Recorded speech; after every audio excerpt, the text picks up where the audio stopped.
self-serving, persuasive talkers of everything and nothing. We are Conversation Con Artists. What's going on, people? It's your boy, Mr. On Point. And I am on the road again. Also known as Calamity Red. On the road again. You know, gotta give it that old country, nasty redneck twang. Oh, God. But we are on the road. The road trip that we were supposed to take some weeks back, we are taking it now. So you may hear some road noises and feedback and signal lights and whatever happening in the background. Hopefully not a deadly crash. Jesus. And what? Hopefully not. Exactly. That's what I said. I mean... You mean, why would you say something like that? Yes, on that road trip? Okay, you know. Anyway, I said it. All right. But we are Conversation Con Artists, back for another fantastic episode. You can find me, Mr. On Point, on Instagram and Twitter at Mr. MISTER_on-point. And I can be found at red_calamity. Also, we are still doing the listener letter portion of the show. So if you have a question you would like for us to answer on the show, you can send it to our Gmail account, which is conversationconartists@gmail.com, or you can find us on Facebook, Conversation Con Artists, and send it to us that way. Of course, we have a letter from Colin. Yeah, it's been weird over the last month because we haven't been able to get to our letters in a timely amount of time, in a timely frame. Yeah. Including last week, because appreciate you, Colin, sent us a letter on Saturday, but after we recorded on Saturday last week. Yes. And so we didn't get to it. So our time has just been off for the not holidays, but just the new year in general. And I moved, and so it's weird because it's. And then I was out of the city, you know, so it's yeah, we getting it together. Yes. But he titled this episode 222 The Meat Agenda, because why the fuck not? Why not? What up, y'all? Number one, please discuss the pic of your man's and his makeup border. So it's a picture of Trump. And apparently, listen, most men and Obama, Bush, most people that are in the public eye are taking pictures or that are on TV, they do have makeup that gets put on their face. But Trump's makeup, whoever the artist was, I don't know if he had sunburn in this motherfucking picture and they didn't do a good job of covering it up. I'm not really sure. The top half of his face looked like he was trying to do blackface. Yeah, it's bad. I don't know. Well, the picture in color is different. In color, it looks more orange. Yeah, it's different. It don't look black. White people, any white people that are listening that tan, I don't understand. Why? Why is it that your regular skin tone isn't appealing? Because I know that when you're too pale, people, white people talk about each other and you go get these fake tans. But then with the fake tan, it don't even be skin color. Ain't no orange people walking around. Why are you okay with being orange? Why is that a thing? Why do you not see that afterwards and be like, oh, I fucked up? No, you keep doing it. Melanin regularly. Is cool. Melanin is cool. I mean, I get that. I guess. But it's cool because of what it does, not because of how it looks. Now, don't get me wrong. It look good. When that sun hit it right and that bronze gleam at you, it look good. But melanin protects us from the sun. The sun literally destroys your skin. And I don't know if tanning beds destroys your skin, but it can't be helping. They look like leather. Listen. It probably take the elasticity out of your skin, dries it out more rapidly than it would over the course of 70 years. Yeah, they look like leather. They look like Leatherface. It's bad. Have you seen a white person that's tanned all their life? Yeah. Leather. They look like beef jerky. It's awful. It's awful. I don't know, but Trump's orange, and so most of the things that he does is gonna look stupid just because he's so fucking orange. Number two, what are y'all playing these days? I honestly haven't been playing shit, but Darksiders, what is it? Darksiders Extinction? No, it ain't Extinction. Evolution? It's not Evolution. Damn it. Enragement? What is wrong with you? Entanglement. Genesis. Oh, okay. Darksiders. Darksiders Genesis came out on Valentine's Day. So I'm planning on getting that because I've told y'all before that I'm a fan of the Darksiders brand. I hated the third one. I'm really hoping that this one is better. I was pissed off because that was the only one that had a female fucking character and they fucked it all to shit. But I'm hoping Darksiders Genesis is good. Of course it's gonna be good, because every time a game is not a good game, the next game they make that shit live. Good. But it don't be like a lot of people don't get it because the last one was fucked up. So it'd be a good ass sleeper game. So it's gonna, not a lot of people gonna get it. It's not gonna do a lot of sales, but it's gonna be high on people's list of the quality of the game and the value of it. I hope so. I'll be able to let y'all know more next episode. I'll have it and we'll have played it by then. So but outside of that, I ain't really been playing shit. My work schedule was fucked up. I'm still playing Apex Legends, and they got a new character on there named Revenant. Now, if you don't know nothing about Apex Legends, it's basically a whole group of these people in this world where they have this thing called the Apex games. And the Apex game is just another run-of-the-mill Battlefield game. But like in society, you got to reach a certain level of badassery to be able to play in the games. And so all these characters have all these different traits. They have different power-ups. So, for example, one of my characters, I'm going to go through the characters I play with. One of them is named Bloodhound. And Bloodhound has this... Now, Bloodhound, the character is non-binary. So the character has on a mask. You don't really know if it's a man or a woman. The name is not... It could be a man or a woman's name. And that, you know, that's a part of why I like the game, because of diversity. You know, alt-white gonna say that, you know, they pushing this stuff on us, but, you know, I like that they inclusive. But Bloodhound's power is you got this scan where you can scan and you can tell, you know, if somebody is around, like a hostile person. But running through the map with that character, you can also see footprints. And when you see the footprints, it tell you how long ago they were there. And their main power, it's called an ult, the ultimate power. You activate it, and everybody that's in sight vision becomes red, and my speed goes up by 25%, so I can run around faster and then kill people and it goes away. That's one of them. The other one dude is named Caustic. He's a scientist. He's a sadist. He just like death, you know, but it's not like he wants you hurt. It's just about science. And like all the characters have these little quips that they do, and they'll say, like one of his is, I don't care who gets the kill as long as I get to see it die. Like, it's fucked up shit. Jesus. Yes. But he got these little gas traps that he can sit down, and when a person comes too close to the gas trap, it releases the gas and it fuck up their sight, it slow them down. And my character, he's equipped with this gas mask, so he can see through it, and he can shoot you through it, but they can't see it. So motherfuckers don't fuck with them traps, they get away from them. But all the characters have this background lore and all of this different stuff. So they added a new character. So season 4 is out, and what they do with the new season is they change the map somehow.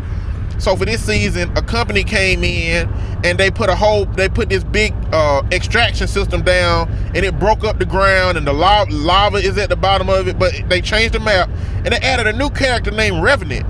So where I thought Caustic was crazy, the dude I just told you about, this Revenant dude is fucking nuts. You know, like, he just jump out and be like, okay, I'm ready to kill some motherfuckers. Like, he don't curse, but like, that's his mentality.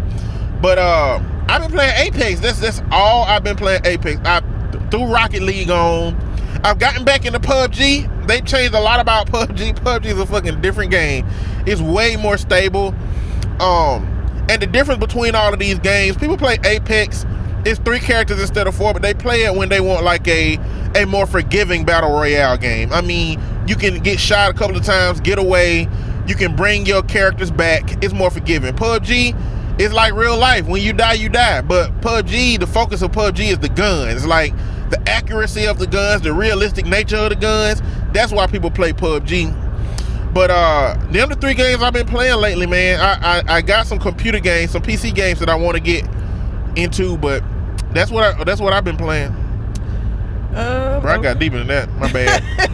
I just really like Apex. His third thing was, what is one thing you like to share with the audience for Black History Month? Mine is look up the Harlem Hellfighters. I'ma steal yours that you were talking about earlier. So Sidney Poitier. You son of a bitch. But I wouldn't have chosen that You anyway. wouldn't have chosen it anyway. You don't know. Okay, but you wouldn't have. So here we are. But that's because I just told you. But still. So apparently Sidney Poitier is one of the first Black people to slap a white person in a movie, like to be allowed to do that on screen, which is significant because we've been shucking and jiving up until that point a whole lot. But what I also would say is, do not only let the stereotypical shit be what you learn about Black History Month. Like, all of us know about George Washington Carver. That's one of the first things that they teach you in school. Black people have done a lot of shit though. We were the creators of a lot of shit, and so if you allow yourself to only look at them little stereotypical things, you really don't know how fucking awesome we actually are. And a lot of the things that we created that we I won't even say don't get credit for, because nobody really just thinks about it, but we've done a lot of shit. A lot more than with Peanuts and shit. He did a lot with Peanuts. He did do a lot. That motherfucker had peanut OCD. Look, he said, I found something that I'm interested in and I'm going to work that to the ground. And I don't think it's possible that he did all the work he did with Peanuts and at a whole bunch of times in his career had to say these nuts. I figured he had to say that shit at least once a week. Yes, I'm sure he did. George, you wanted me to do some experiments on some on the different categories of nuts. Which ones? Boy, I told you several times, these nuts. Not those over there, these nuts. Only you would come up with that shit. Always going to the wrong nuts. These nuts. Damn, I need to get a better goddamn assistant. How am I going to discover 1,000 different things to do with Peanuts, but your black ass don't even know which nuts to use? These nuts. Jesus Christ. What would yours be since I stole? Shit, I don't know. Hell, I'm driving. I forgot this question. I ain't prepared nothing. I'm trying to think about what. Let me go with the TV. I haven't watched it yet. I'm going to watch it. I don't know why I want to, but I'm going to watch the documentary of Malcolm X that they just put out. I saw somebody's post on Facebook that said the FBI and police accounts that they have in that documentary are mind-blowing. Like, the stuff that they saw happening as police and FBI agents. And it said that those two men very likely spent all those years in jail for nothing.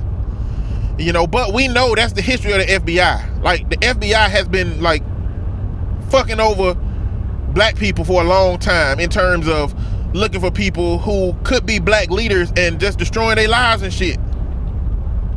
But just to go along with what Red said, the reason is there's a documentary on Netflix called They Gotta Have Us, and it's just about black directors, black actors, black presence in Hollywood.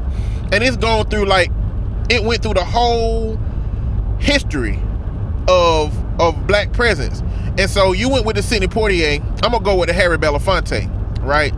So Harry Belafonte back in the day was, you know, the ladies' man. Sidney Poitier. Now, if y'all don't know nothing about Sidney Poitier back in them old films, Sidney Poitier, like, he was the only black person they would let talk to white people like he was white. He used to talk rough to him. He'd be like, there was one scene where this dude said something along the lines of, all right then, boy. And then he's like, you can leave, boy. And then Sidney Poitier said, okay. And then when the white man started walking away, he said, hey, boy. I was like, oh shit, like, if you do that shit outside of a movie, Sidney Poitier, dead. You gonna get your ass fucking lynched. Dead. Emmett Till out here. Yep. And so Sidney Poitier was the kind of almost white person equivalent, which came with a very, very big burden of responsibility in terms of actors, you know, in his life.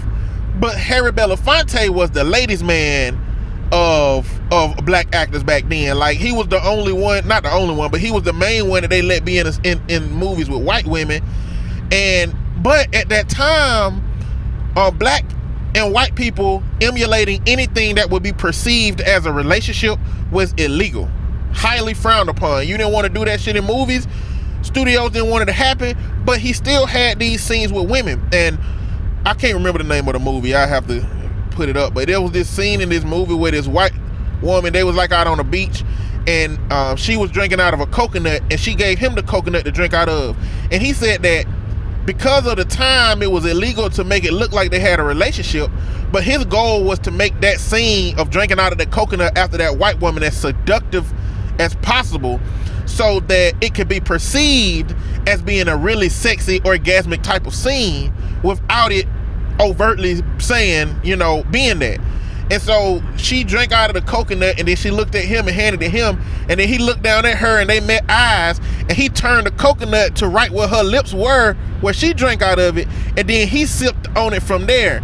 And he was like, from that scene, he was just trying to make it seem like they had a moment where they kissed and where it was orgasmic, how they locked eyes. And he was like, it's crazy because those are the tactics that they had to undertake to make a scene happen the way that they wanted to happen, you know. And it's just crazy how, I mean, we feel like we gotta contort ourselves, god damn, just to hear those stories. And the crazy part is, it was only like 1 or 2 black men that could, you know, be in a position to try to contort themselves, you know, in that way. And so this whole documentary, man, if you like black cinema, black film, man, that's a good ass documentary. I mean, it got I don't know everybody's name, but it got the dude who made Moonlight on it. It got the British actors. It got the British actor from Star Wars, the black dude from Star Wars. It's got John Singleton. That's for you, Cole Jackson. Check it out. It got the dude who made Juice.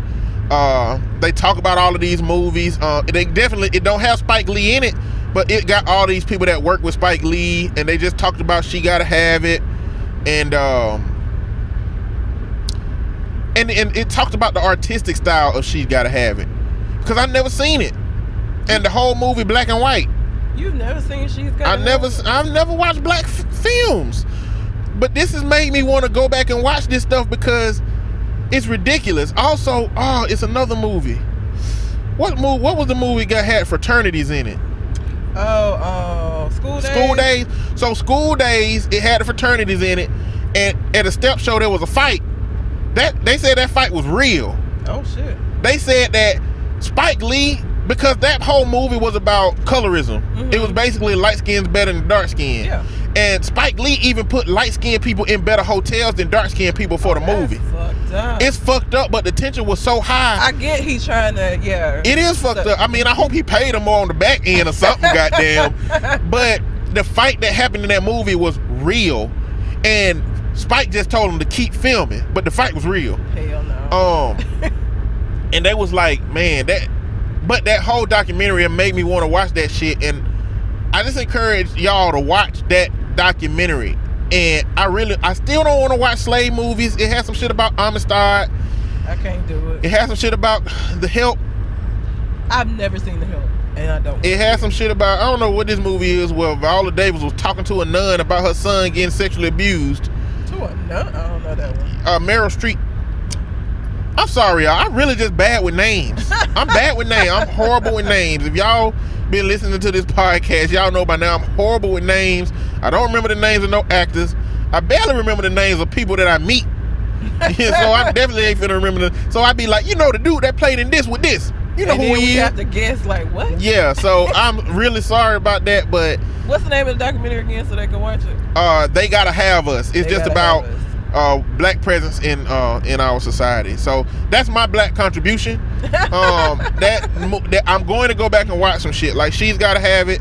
I never watched that, and I know they got a new version of She's Gotta Have It out on Netflix. Yes, but the old one was black and white, and it had this just one color scene in the middle of the movie apparently. And so I just want to see that. Oh, also Robert Townsend movie. God damn it! I'm sorry, I can't remember the names of this shit, especially while I'm driving. I will have the computer in front of me. Not Blank Man. It wasn't Blank Man. It was like one of his early movies. It was a parody of black actors. I don't know. It was a parody of black actors. I'm sorry, y'all, but that's what I got. Just go watch that shit. You'll get all the shit I'm talking about. Colin says cheerio. And that was the end of his letter. Appreciate you, Colin. We appreciate it. And that was the only letter that we got. My week was what it normally is. I did have a lot of people for some reason asking me, have I thought about turning my hair black? And you know what? I've thought about doing it just to fuck with people, like dyeing my hair black and not saying a goddamn thing and just showing up places like here. And AC Blow actually was like, if you dyed your hair black, we couldn't even call you Red anymore. But I feel like at this point, Calamity Red is more personality based than it is the color of my hair. Maybe not. Maybe because red is anger, and Calamity is disarray. Red is passion, and Calamity is disarray. A bull ain't running after that red ass cloth because of passion. They mad at that shit. Bulls don't even really. I looked that up before. Bulls don't even really run at red. They don't give a fuck about red. That has nothing to do with why they are going at the Matador. Yes, it is. It is not. Have you read anything on the psychology of color? Yes, but the bull isn't running at the thing because it's red. It's not running at it because it's red, but red does impact how that bull perceives red. Just like us. You could wave a blue thing at that bull and he would still come a charging and fuck you up. Of course he would. Because your dumb ass is out there and fucking with him. Yes. But the psychology of color says that these colors do, because of our cones and the connection to our brains, do have an impact. Like red do mean angry. It's passionate. Blue do mean sad. You know what I'm saying? Like these colors do mean things. So I don't even think people would recognize me with black hair. And I haven't had black hair in years, because even before it was red, it was like brown. Like I don't know. I feel like I look weird with black hair, so I just never had black hair. But I've had a few people ask me that, and I'm like, no, my hair gonna be red till I'm tired of it being red, which don't look like it's gonna happen anytime soon. Yeah. And like I said, I don't even think people would recognize me. But I have thought about doing it just to fuck with people. But my fear is that I would never be able to get it back this shade, because this was just a random. I do my hair myself, and so I don't even think I would be able to get this again. So even though it would be fun to fuck with people, I'm not gonna do it. So I'm gonna be red for a while. Sorry for anybody that does. I had. It's more like burgundy or maroon. Yeah. Not really red, but yeah, it's been red, but people don't get very specific when it comes to hair colors. Like it really don't matter what shade of a color you put in. People just gonna say, "Oh, red. You got blue hair or red hair or green hair." Yeah. They don't be like, "Oh, that's more along the line of teal." Oh, sky blue. That's definitely sky. No, that's royal. No, they don't. They don't do that shit. They just be like, your hair red. Well, and at my last job, I taught an anger management class, and at the end of this guy finished his classes, and he came up to me at the end. He was like, you know what? I've been wanting to tell you this, but I figured I would tell you this today. I think you would look so much better with dark hair. Oh man. I was like, nigga, I don't give a fuck with you. What? But what did you say? I don't care really what you think about the color of my hair, but you know. That's what you said in an anger management class? I don't give a shit about him. He was you need to give a shit about them hands that he put on somebody to goddamn get in anger management. Well, motherfucker about to put hands on your ass. He wasn't gonna put no hands on me, old ass. He first of all, this man cheated on his wife. He was like 60 something, 70 maybe. Cheated on his wife with like a 30-something-year-old crackhead and had a baby. With the crackhead? Yes. And of course the wife didn't stay. Cause she was like, I don't want to raise no goddamn baby. The crackhead couldn't raise the baby. So he was having to get the baby, and for some reason, as a part of him getting the baby, they had him taking this anger management class. Probably because he was an unpleasant ass motherfucker. But I wasn't nobody worried about. He had been working my nerves the whole 7 weeks that he had been in this class. So for it to accumulate with you telling me how you think I would look better, and he like one of them real old school black men who like women should be in the kitchen pregnant and cooking. He that nigga.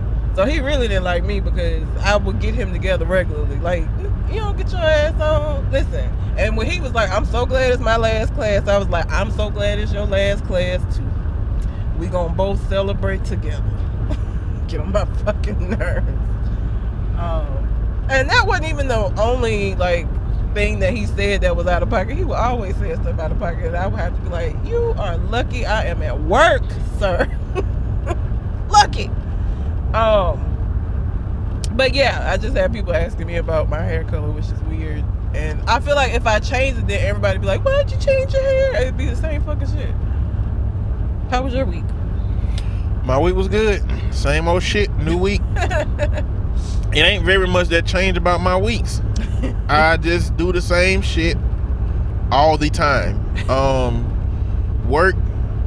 I'm getting behind on my work schedule though. I don't know what it is. I'm in a phase in my job where I'm trying to figure out how exactly I want to do it. A part of my 2020 missions was I got to say no more. Yeah. And I've realized that I got clients that I haven't been able to see, and I've been holding myself psychologically accountable for getting to them clients when me not seeing them ain't my fault.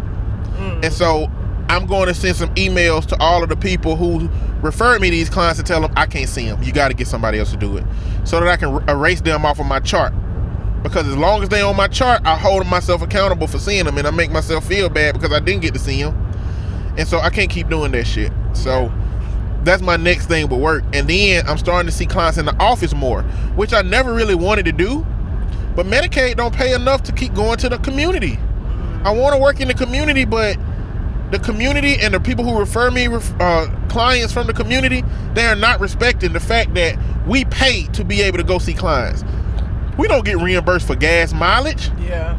So when I drive 25 miles out to go see a client because they need to see somebody, and the referral provider don't respect that, it's just making me say, I understand why people stop working with Medicaid. Yeah. The rates are low and they make it hard to do the work, and they prefer us not to do it because they save money that way. Yep. Which is sad.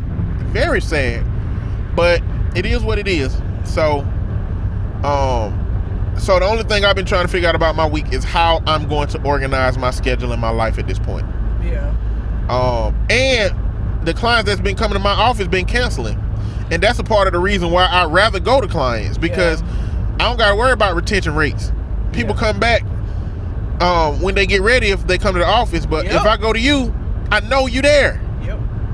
So it's just I'm just trying to figure out what I'm gonna do in terms of carrying that out. Now I'm still waiting for my brother to blow up and so I can go out to California, Hollywood, and be his Charlie Murphy. I'll play background characters, whatever I have to do. Hilarious. Because the preview for Dave just came out. Dave is Lil Dicky's show, and my brother is in the trailer, in the pilot episode. He didn't get picked up for the series, but he's in the pilot episode.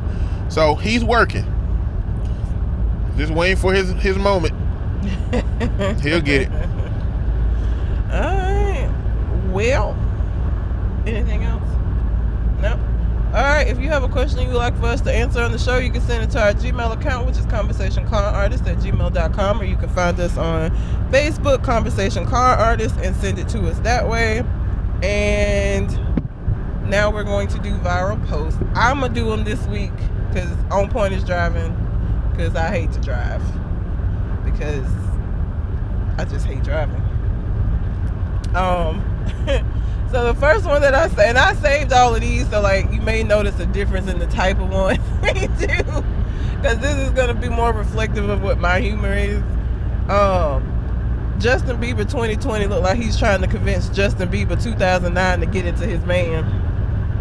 Have you seen him lately? Yeah. He looked like a meth addict. It's sad. But that's probably how he looked after he stopped doing drugs. Sad. You know, some white people, he looked like a 70s porn star. He does. That mustache, listen, mustache only don't work. It just doesn't. Like, either have a beard, maybe a goatee, but just a mustache, it's just something creepy about it. I don't know. what it is. I don't know why you just have a mustache these days, man. Beards done took off. That shit looks dumb. Like, just the mustache. He does look like he would be trying to entice little kids into his van. He does. He looked terrible. And he ain't even that old. He looked way older than what he is at this point. It's just sad. Okay, so we're going to talk about this later on in the show, but of course people have been talking about D-Wade and his daughter, trans daughter now. And so somebody said, as a mom, I wouldn't ride for this. I believe my creator makes no mistakes, and no amount of medicine, surgery, science, worldly things can convince me that a person being born who they are naturally is a mistake that needs to be changed. Somebody responded and said, but you're wearing glasses though. If your creator makes no mistakes, why are you correcting the mission he gave you? You know what version of God would make more sense to me? Have you ever heard of Calvinism? Yes. So Calvinism is a religion. It's a Christian-based religion sect. Yeah. That says that God created the world, he created the heavens, he created all the shit that we got, and he created the first people, and then he stepped back. It's like when you wind a watch up, not a stopwatch, but one of those old watches where you had to wind the little hand up and the watch will keep going and going and going for nearly ever. Mm-hmm. That's kind of how they view God. They don't view God as having this right now presence. He's creating you when you're born. He the one that created and molded you and shit. Like, that's cool, creepy as hell to me. Like, God reaching his hand down here every day to do shit. That's weird to me. It makes sense if God created systems by which we live by, and then those systems took a hold themselves. Not all of them perfect. I mean, if you look at Genesis, God's creation of the world wasn't perfect. If God created dinosaurs and had to kill their ass, like in the beginning it say that God, like, y'all might not interpret it that way, but in Genesis it say God created dinosaurs and shit and destroyed them, and that's how the shit went. Now, why would he have to destroy something if it's his creation? If dinosaurs wasn't a mistake, we would just be dinosaurs. Like, what? Why? You know, and it seemed like he tried to kill goddamn everybody again, flooding the world. Yep. He did kill everybody, but Noah. So he failed. Motherfuckers on the ark. It makes if God is, it's harder to accept God's existence if he is omnipotent, all-knowing, all-father, reach his hands down here and create everything, and to have all the shit we got going on now. I mean, at some point we got to accept that human flaw, human issue, and our own problematic species cause a lot of this shit. Yeah. You know, it makes, for the people who think God have a hand in everything, it just makes it so much harder for me to understand that person's understanding of God. Yeah. Just don't. Because that, to me, I said it before, that make God a sadist. It makes him a prankster, a trickster. He might as well be Loki. You know what? I ain't create dinosaurs, but I'm gonna put these shits in the ground to give motherfuckers questions about my existence. Cause it's a whole group of people who don't believe that dinosaur bones got nothing to do with God's creations. Yeah. Then what are they? They're clearly an identifier that something was here before us. Yep. You know, they just like our bones, just from different species once you put them together. If God created everything, how did he not create dinosaurs? But, my bad, let's jump on that. That's where people will say, well, that's where your faith comes in. We're not supposed to know everything. You're not supposed to have all the answers. You're supposed to just have faith in the unseen and what you don't understand. I feel like if God is real, God's up there saying, these pastors done fucked these people up. I clearly put these clues in the ground.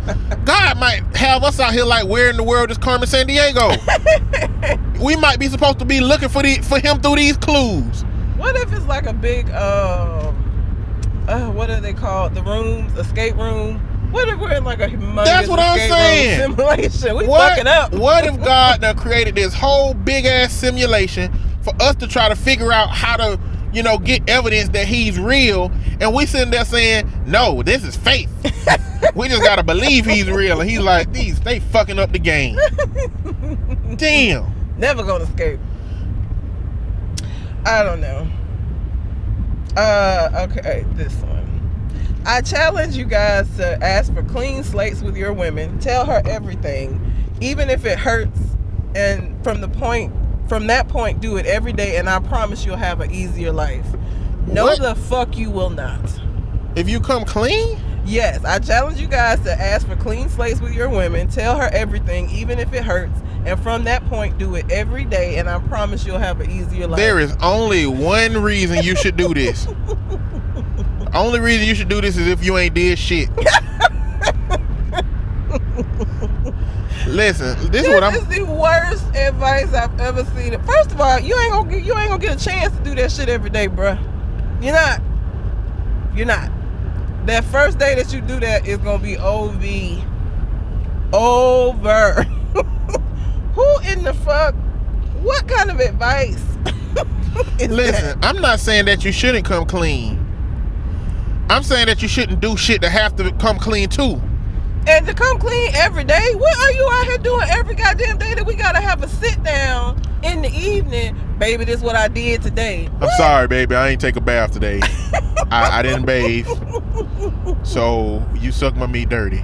I'm sorry. I would whoop his ass. No, you wouldn't. You Yes, wouldn't I know. would. You If wouldn't. he told me, I would know then. From that point, an ass whooping. Well, if you could couldn't tell why you was doing it, you'll be alright. Still. You put your lips on a dirty man before. Stop. I don't know that. I don't know that. You have. I don't know that. So I'm going to go with no, I haven't. So no. Damn it. You done tasted athlete sweat before. Stop. Just let's not. Men, don't do this shit. Like, well, first of all, don't be out here fucking up to where you need to do this. But I'm telling you, it ain't gonna go the way that this person is talking about your life gonna be easier. Your life is not gonna be easier. Your life is gonna be complicated as fuck. Your life is easy if you don't do shit. Yes. Okay? Don't cheat on your woman. Or find out if your woman is the type that you can have an open relationship with. Just do that. It's much better. Find a woman you can have an open relationship with. Bitches out here killing niggas these days. You will die. See, the problem is that men just don't want their woman that they call their woman to do anything with anybody else, but they want to do what they want to do. Yes. So open relationships ain't gonna work. Nope. Ain't gonna work at all for them. Nope. And before let me tell you something about what really just makes my ass itch. People that talk about how men are not meant to be monogamous and how, nowhere else in the animal kingdom. First of all, that's not true. There are monogamous species, penguins being one. They stay with each other for life.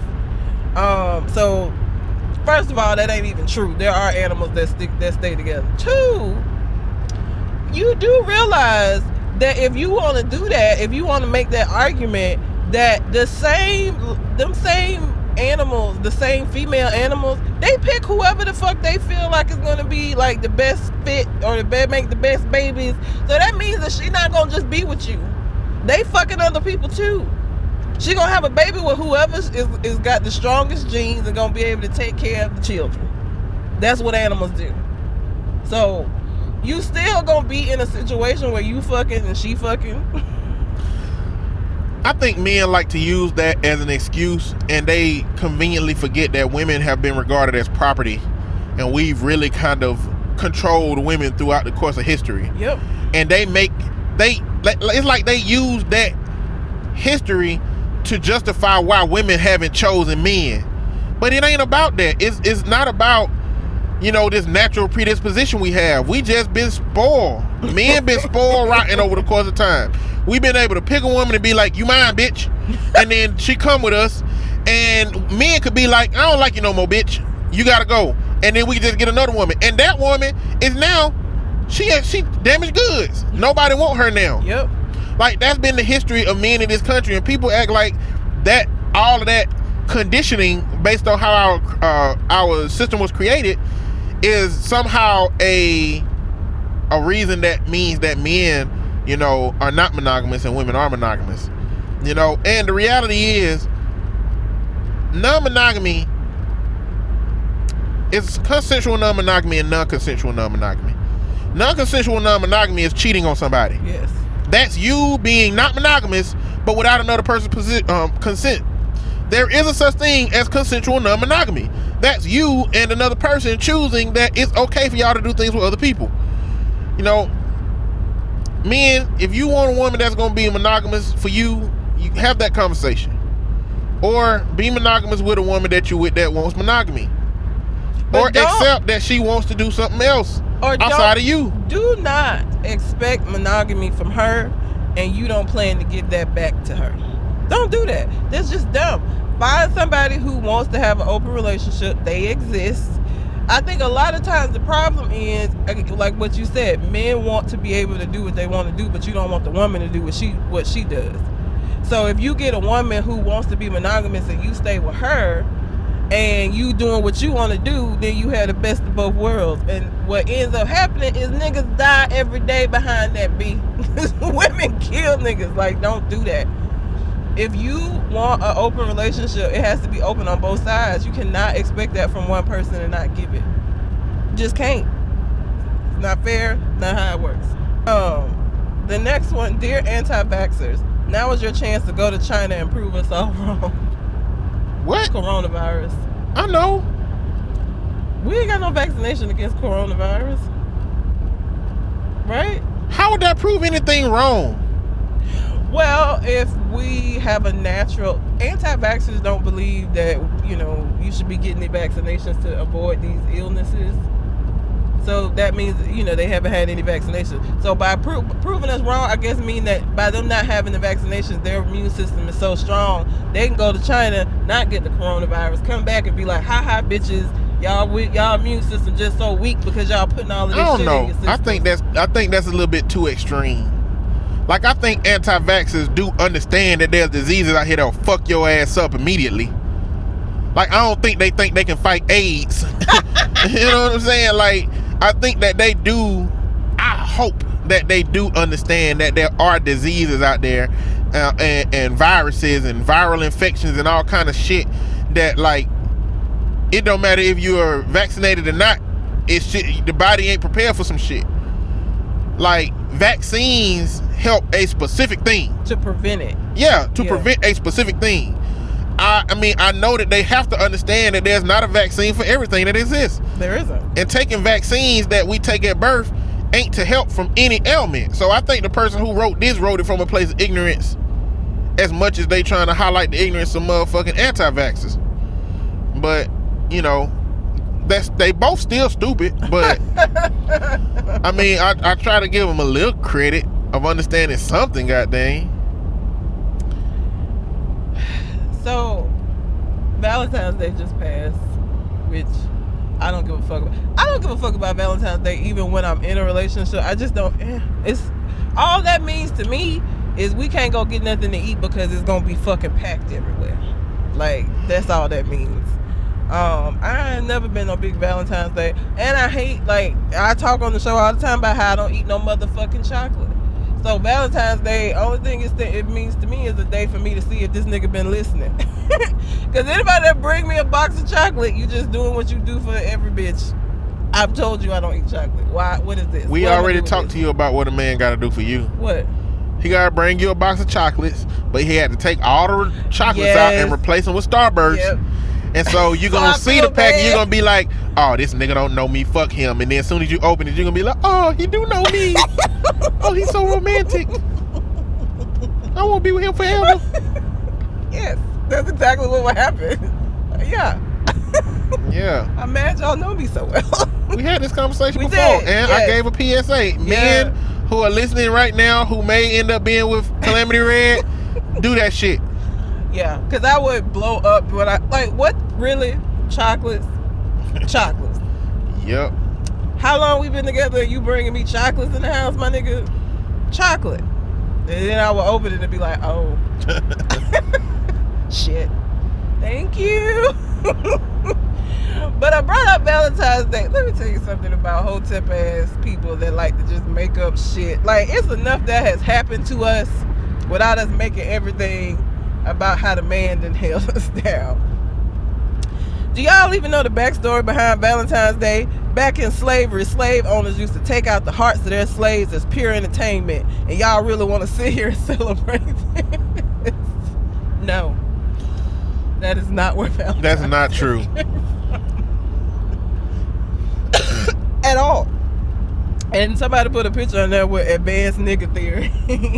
Listen, we have had a lot of things that have happened to us without making up shit. Valentine's Day ain't got shit to do with slavery. Don't let nobody tell you that. And don't let nobody tell you that, then you go out here and repeat it. You will look just as dumb as the person who told you. I don't even like that comment. What? Advanced nigga theater. Why? It's like elementary, unfounded elementary, like nigga theory. Like, advanced would be something that makes sense. They claim to know that they ripped out the hearts of slaves. Where's that? Where's that written? How do you know that? And Valentine don't like, and you associate Valentine with a heart because a motherfucking a box of chocolate shaped like a heart. But what the fuck that got to do with the heart? Yep. You know what I'm saying? Like, and then you saying that slave owners ripped the hearts out of black folks and then said, let's celebrate their hearts being ripped out by showing each other how much we love each other. Shut the fuck up, man. I don't got time for these motherfucking niggas, man. I don't have time for them. I don't have time for these hotep. Yeah, it's too much. But you know, I talked to one of my homeboys, and he we was having a conversation. You know, he listens to the podcast. He's a part of my 2020 mission call list, where I'm calling my friends, and we've been talking the last 3-4 weeks. And he said, my beliefs are what I think you and Calamity Red would probably call hotep, but I want to really identify what I believe hotep is.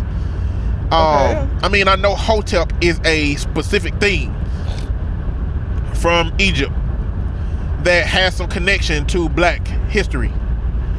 But when I mention hotep with negative connotations on it, I'm meaning dudes who over sensationalize falsehoods from the past, like that post. People who are pro-black and anti-white, and people who are willing to who are not willing to hold black people accountable for anything. Like, I feel like that, like, hotep isn't irrational as black supporter or black advocate. They are advocate for black at the cost of hating anything that gives black a problem, at the cost of allowing black to get away with everything. Like, I feel like the hotep group is the ones that's saying that R. Kelly and Bill Cosby is being attacked. Oh my God. You know, yeah. Instead of recognizing that they probably did some fuck shit. So, if you can't explain to me the shit you talking about, like, this person they can't tell me on paper where that is that hearts were being ripped out. I think that's probably, you know, a joke, but I hope it is. either way, it's hard to know, and that's what I mean when I say hotep. Yeah. I mean irrational ass color motherfucker. It's probably a better word for it. Last thing I had was, so you have to do your research, people. Now, I saw this and I screen capped it, but now I just went and looked. So Maya got married. So that came out first. Then the next thing that came out was that Maya had married herself. And of course, I was ready to talk mad shit. Okay, mad shit about that, because that is the saddest fucking thing ever. Turns out she married herself because she has a new music video coming out called, what was the name of the song? The Truth. Now, I still have a problem with her marrying herself in a music video, because just the idea of needing to marry yourself is ridiculous. Like, she put on a whole ass ceremony for this video, for her marrying herself. It's a video that sees the singer celebrating self-love as she ties the knot with herself next to the ocean. It don't take all of that. You should 100% love yourself. Sure should. But doing shit like marrying yourself is a little over the top. And to me, that speaks the opposite. When you have to do over the top shit, that's problematic to me. Like, that's gonna make me be like, what's really going on? Because you don't have to do all of that, Maya. You ain't gotta marry yourself for you to love yourself. I love myself. I wouldn't marry myself. That's just sad. The fuck why? For why? That doesn't make any sense at all. Even for a music video, it's dumb. You walk down, like, I haven't seen the video. Now I want to watch it just to make fun of it. Well, I want to know what the song is about. Let's see what the lyrics I mean, maybe the song is about, you know, her wishing somebody was there, but it's just her. Maybe like it's symbolism. Let's see. The Truth lyrics.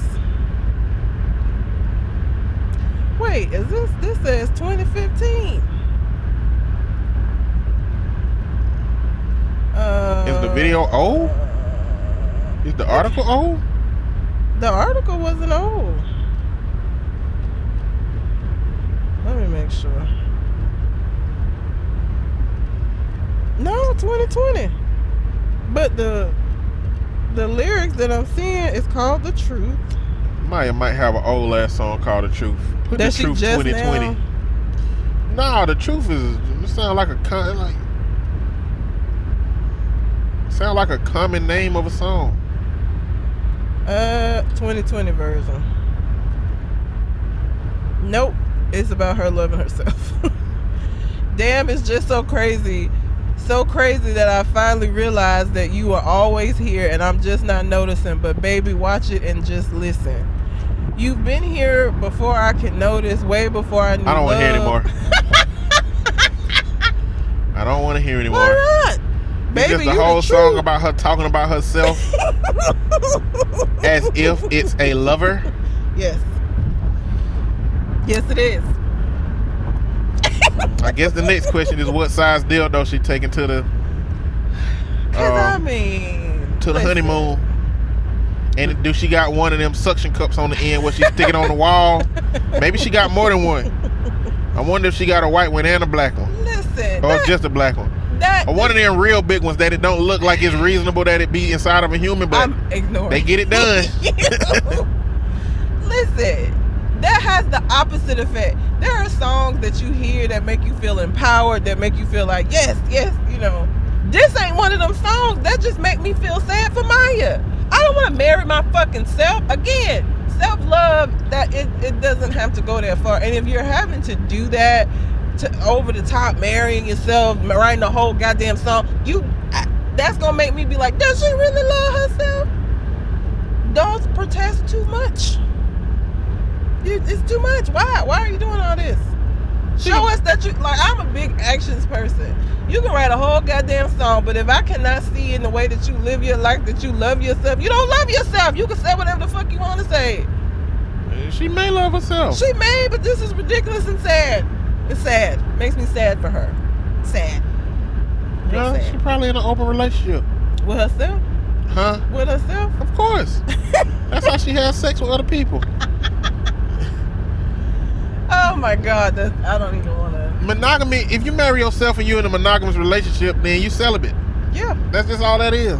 basically. A whole song. I mean, and there have been songs about self-love, like TLC Unpretty is a song about loving yourself the way that you are. But it isn't so much where it's like, oh, that's just sad, girl. Like, this is sad, Maya. Sad. Bad Maya. This is not doing what you think it was gonna do. It's just not. Sorry. It's fucking awful. It's terrible. But that was all for the viral post. Let me go ahead and do my red rant for the week. Cause I saw this story and I got so fucking mad. I'm gonna explain why, cause I know people gonna have something to say, and it's fine. You can feel how you want to feel. Philip Schofield is like this British news anchor that's like really famous over in Britain, apparently. And he's been married to his wife for 27 years and they have 2 kids. And this motherfucker this past week came out and said that he is gay. And my immediate, like, I just know that if my husband were to do this, I would go to jail. I would. And let me tell you why. Philip, what he said when he came out in his coming out story or whatever the fuck, said that he knew on their wedding day that he was gay. I have a problem with that. Because everybody's like, oh, he's so brave. This is such a brave move. There is nothing brave about this. You have known for 27 years that you were not sexually attracted to your wife, that you would prefer the company of a man, which is fine. I don't have a problem with that. That's not my point. Is I would not be able to easily forgive somebody lying to me for 3 decades. And now, because you done decided you want to live in your fucking truth, I don't have an option. I got to figure out what I'm finna do with my life. You finna go out here and probably live your best gay life. Me in my 50s, I think they're 50s, early 60s. Now I got to figure out what the fuck I'm gonna do with the rest of my life because my husband is gay. I would lose my fucking mind. Especially if you said, oh, I knew on our wedding day. Bitch, well, why didn't you tell me? You knew on our wedding day that you were gay. Here's the thing. First of all, there's a difference between bisexual and gay. He's not saying he's bisexual. He's gay. Okay? So for me, that's going to make me question, well, what the fuck have you been doing for these 27 years that I don't know about? Because I know you ain't just been coming to the house with me for 27 years and gay as fuck and been satisfied with whatever it is that we've been doing. But maybe. No. You can't assume that man is gay and a cheater. Why not? Why would you? Because 27 years is a very, very, very long time for you to know that you're gay, to be attracted to men, and not do anything with another man at all. I think it's possible. It's possible, but for me it would not be probable, and I would have a problem with it. Not to mention that you don't take people, like, you don't, if you're confused, if you're trying to figure it out, that's fine, but you don't bring other people into that shit. I talked on the show before about how I don't have a desire to date a bisexual man, and you know, we had Michael on the show, and Michael was talking about how most women, my reasoning for that was different from most women, because I said that I can't compete with a man. Like, I can compete. It's if it's another woman, I can compete with that, or in my mind I can. I cannot compete with another man though. Like, I can't. We're not on the same playing field to me. If you put on that strap on, no, get the strap. I'm not not gonna do it. And I just feel like, for people that are like, oh, you can't say that you don't want to be with somebody that's bisexual. I can say that I don't want to be with somebody bisexual the same way that I can say I don't want to be with somebody that's short. Both of those are things that motherfuckers can't help, but it's what it is. I don't want a short nigga. I don't. I feel weird when I'm out with somebody that's shorter than me, and I make it weird because I'm uncomfortable, and I know that that's something that's with me. It's not with him, but it is what it is. Same thing about bisexuality. Yes, he cannot help it. Yes, that's how he is, but that ain't for me. But I would have fucked Philip up, and Philip is now going on this whole little publicity tour, talking about coming out, and everybody talking about how brave he is, and he just basically, live in your truth, please, people. Please live in your truth. If that's how you feel, fine. And at this point, like, I guess maybe back 27 years ago, it wasn't as open as it is now. People weren't as accepting of the lifestyle as they are. But that is not an excuse for you to be deceptive with this woman for 27 years that you say that you love. And like I said, now she ain't got no option. What she got to figure out what she finna do now. Because now you've decided, okay, I'm going to live in my truth. I'm going to be a gay man, live my life as a gay man now. Now they take away my option. Because my option would be to just stay happily married to the husband that I love, and now that's been taken away from me. It's bullshit. Well, I would have fucked him up. if he created the kind of life that made you have a decent life for 27 years, Would not care. you wouldn't, because you an asshole. No, I would be questioning. You are talking about retroactively applying this new information to 27 years. Everybody wouldn't look at it that way. But that's like saying if I found out he had a baby and I didn't find out till the child was 27 years old that I shouldn't be upset about it because it was 27 years ago. The fuck? It ain't what? that you ain't got to be upset about it, but you saying that because he held it in for them 27 years, you don't like any of those individual specific years themselves. I'm not saying that I don't like the individual years themselves, but it's going to make me question his satisfaction during those years. Because now I'm like, were you staying because you actually love me and the family and the life we built? Or were you staying because that was easier for you than living your truth, than for you to come out and tell everybody that you were gay? Well, somebody can know they gay and have a sexual attraction for a man and still love a woman and still have sex with a woman and still create a life with a woman. I mean, all of that thing could have been genuine, but what you're saying is that you don't believe it's a possibility of it to have been genuine. Or maybe you believe it's a possibility, but the probability is so low that you go back and tell yourself he must not have loved me. He must not have enjoyed the sex he had with me. He must not have really wanted this family. But I think all of those things can be true, and I think it's likely that they'll be true. Because that shit like happening all over America. It's happening all over America. It's not happening all over America, but not now because it's open. But like back in the day, where you couldn't be openly gay, it's a whole bunch of men who died wanting to meet in their ass that never got it because they decided to stay with their family. That's what I'm saying. But you're doing that out of, this is the easier route. This is the safer route. This is the route where I'm not going to be judged. Is it because you love us and you happy, or is it because I don't want to have the negativity that comes from me living the way that I want to live? But you're making those things mutually exclusive. They don't have to be. They can exist together. I mean, he can enjoy that and wanted all of that and wanted this other thing, because that other thing just ends up being this small void that he's missing.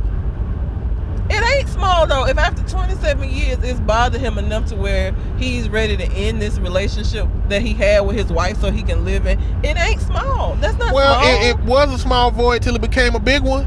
It wasn't small then, probably, but again, 27 years ago, him coming out as gay, especially with him wanting to be a news anchor and him being in the industry that he's in, would have fucked his career up. So again, did you do this for your career because you wanted to be here? Did you do this because this was the way for you to be better accepted in society? Like, I would question all of that. And I don't know how you would be able to answer those questions for me in a way that I would believe it. There's not a way for you to prove that shit to me that you weren't doing this. That's what I'm saying. You just like, you're invalidating the whole credibility of a whole person. It doesn't matter. He finna leave and go live his best gay life anyway. What does it matter? Well, I mean, I guess I'm not looking at it. I mean, you're looking at it from your perspective right now, but like, you're saying that you would invalidate that person's whole character, for keeping a big ass secret like that for 27 years. But if a person been telling you 27 years worth of truth, you're saying that I don't know what's the truth and what's a lie. Well, what I'm saying is you got evidence that a lot of things that they told you have been true. Like They've what? been open about a whole bunch of shit. They done told you about their family situations. They done told you about they become dependable for you when they say they gonna do stuff. They did it. They were there for you when you need them to be there for you. I mean, they held in this one big old thing. And you're saying that now everything they ever did and said might have been a lie, manipulation. Yep. That's just irrational. It's not That's irrational. An extreme response. But it isn't. You like the politicians here in America that have come out, we've had politicians that have come out because they in love with a man and they had this side piece that the woman didn't know about. Like, that kind of shit is what makes me feel this way. Every situation, like, I feel like it is a rarity. And is it possible that he for 27 years was completely faithful to her and just, tap down this feeling that he had for other men? Yeah, it's possible. But what I've seen in these situations makes me feel like it ain't likely. He could be, but that's not usually how this happens when it happens. Most of these niggas have boyfriends, or either they were about to be exposed, and so I'm gonna get ahead of this. And actually, the people in Britain think that that's what happened. That he was about to be exposed for some shit, and that's why he decided to come out now. Now, whether or not that's true, I guess we'll see. If somebody come out and be like, we've had a relationship for the last 10 years or whatever, we'll see. But and you may be right. What I'm challenging right now in this moment is the idea that because they kept in this big old thing, all of the other things that you verified as character traits now are invalid. I verified it based off of what I thought your character to be, and up until this point, I wouldn't have thought that you would have lied about something like this. So that does make me go back and question everything else, because what I built it on is you being honest with me all this time. You haven't been. I mean, all of that stuff ain't chain linked together though. I guess. If that man lied after 27 years, it don't change that he was dependable for you. No, it don't. And I'ma still love my children. It don't change that he was loving to you. Again. It don't change that he was affectionate or intimate if he was those things. You might question the motivation or what he was thinking about when he was doing it. Yes. And again, to me, it don't even matter, because now my choice has been taken away from me. I got to figure out what the fuck I'm gonna do with my whole rest of my life, because now you want to live in your truth. You're speaking from that version of Red that once a man do you wrong, you cut them fucking all the way off. Absolutely not. This is a big ass thing. Like, I don't know why you trying to act like this is like a small thing. This is not. I'm not saying it's a small thing. This ain't this nigga leaving socks on the floor all the time and I have to tell him to pick it up all the time. This ain't even the nigga getting fired from work and pretending to go to work. Like, that's some shit I would be mad about. We could work through that. This kind of shit though, no. No. Well, I feel like most women feel this way. I feel like most women, if their husband came and was like, I'm gay, honey, and been gay the whole time, it would be problematic. It would be problematic. It would be problematic, yes. The relationship is probably finna end, yes. But could that woman acknowledge that he's been a good provider? Could that woman acknowledge that he's been a good father? Could that woman acknowledge that he's been dependable? I didn't say he wasn't none of those things. Well, that's what it sounds like. No, you saying that none of that shit matters no more, because once he done lied to me on a scale of this big, yes, none of that shit matters. He ain't shit to me, ain't never been shit to me. All of his motivations for what he was doing may be questionable enough for me to not care that he did all of these things. No. See, and that's what I'm saying. You speaking from that version of Red who cut niggas off cold turkey. No. Once you're wrong, you dead a motherfucker. You can't acknowledge nothing positive about him. You don't want to see nothing positive about him. And that's a choice. Like, you don't want to see those things. No. I'm saying that this woman, after these 27 years, could still be like, damn, this is nuanced because there was a lot of good shit about this man, and now I got to figure shit out. You're saying that you couldn't even look at it like that. I can still admit that he was a good father, and I would not tell my kids they couldn't have a relationship with. I wouldn't want this to impact them, like they could determine for themselves. I wouldn't say that he wasn't a good provider. He obviously probably was, considering what his career path was. So I'm sure he provided for her nicely. Well, you're saying you wouldn't accept it as having been those things. I would accept that I would accept that he was those things. But for me, those things don't supersede him lying about his sexuality for 27 years. Like, you're saying it like that should compensate for this one thing, but it's a that huge is not what thing. I'm saying. That's not what I'm saying. I'm not saying like I can acknowledge he did all of those things, but it's still fucked up that he lied, and that is going to dead all of that for me. It is. That's what I'm saying. You're saying that it deads all of that for you, and I'm saying that it don't have to for a person. And that's why I'm saying that you're looking at it from that Jennifer lens. You're looking at it from that lens of how you deal with dudes today. Period. You ain't been shy about saying it on the podcast. No. When a dude fuck you over, that shit is dead. Yes. Don't give a fuck. Period. Nope. You interpreting this situation through that same lens, and all I'm saying is it's not gonna be the same for all women. I feel like most women would feel how I feel about this if this were to happen. Men, no. I feel like men, because lesbian is looked at differently. Women being with other women is looked at differently. There's an equivalent with men. What's the equivalent? The equivalent is like they had sex with your friend for 27 years. I had told you, but I had sex with Terry. Terry that we've been becoming to barbecues every weekend, Terry. Yes. That's the shit. Like that shit will fuck men up. Men will be like, oh no, this bitch, goddamn, no, Lord Jesus, please let this be a dream. Like so that. do you think men would be able to be like, but she was a good mother, and she kept a clean house, even though she was fucking my best friend for 27 years? Because we talking about the dynamic between the difference between men and women. You know what I'm saying? And then the difference between a person being gay and a person cheating. You know, so it's different scenarios. But what I'm saying is, if you're looking for a scenario where a man looks at it and says, after 27 years, what can she tell me that would make me break down and be like, fuck, it ain't, I'm actually, well, it could be I'm lesbian. If she walk in the house like Manny Fresh, if she walk in the house when they looking like Manny Fresh, talking about something, I'm finna live in my truth. You know, what the hell happened to your hair? Why you dressed like that? What the fuck? Oh yeah, I'm a stud.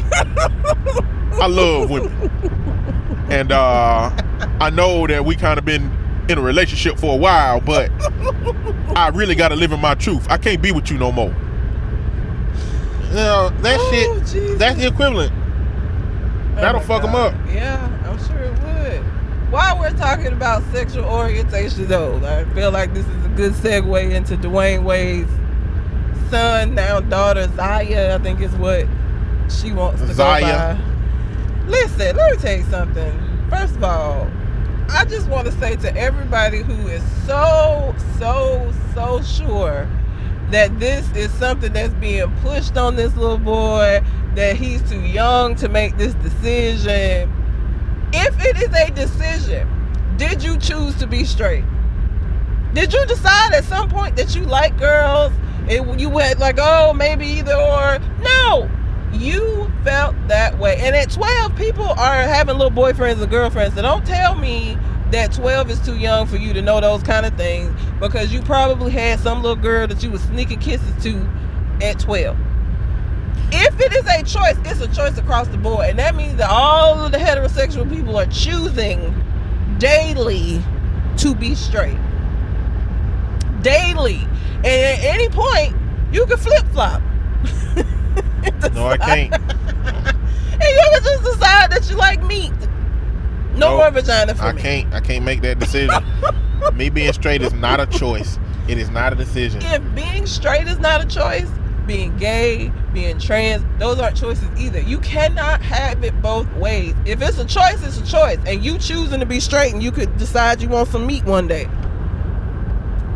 So for all of you who keep saying he too young to know what he is, if you at 12 had little girlfriends and boyfriends, and you knew that you like girls and you knew that you like boys, were you too young?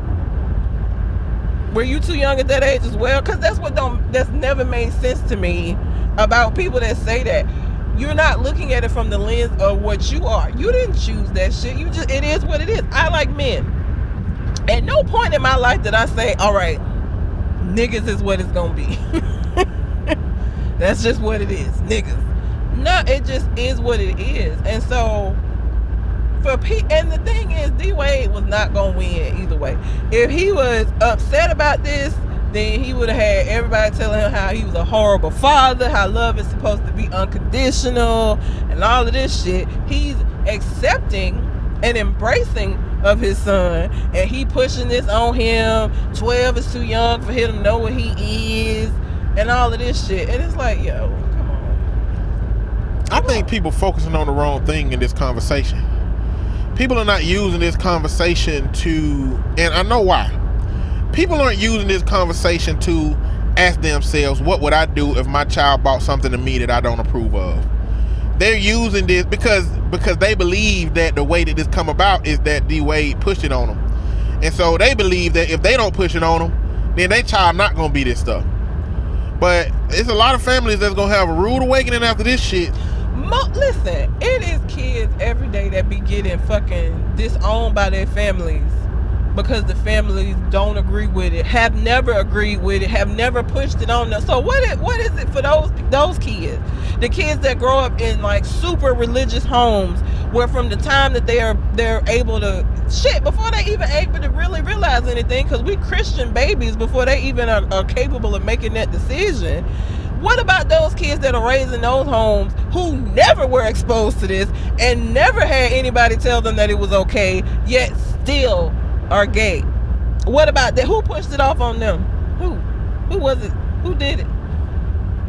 Because there are plenty of those examples where there are families that don't fuck with their kids because they're gay, and that have always preached and told their children that same-sex marriages, same-sex relationships are an abomination. So for those families where that shit still happen, what's your reasoning then? What's the excuse then? What failed? I mean, I don't know. Because again, it's like none of this shit that people use in these situations is clear cut across the board. If it was just something that was being pushed on people, the only people that would have gay kids, trans kids, bi kids would be the people that were super open and super like, you can be whatever you want to be. It would only be those kids. But it's not. And a lot of the kids, again, grow up in homes where they know their parents ain't finna fuck with that shit. They know their parents, they know that they're gonna have to keep that, and at least till they get out of the house. I've had kids on my caseload when I was doing therapy that I could tell you for a fact, parents was not pushing no gay shit.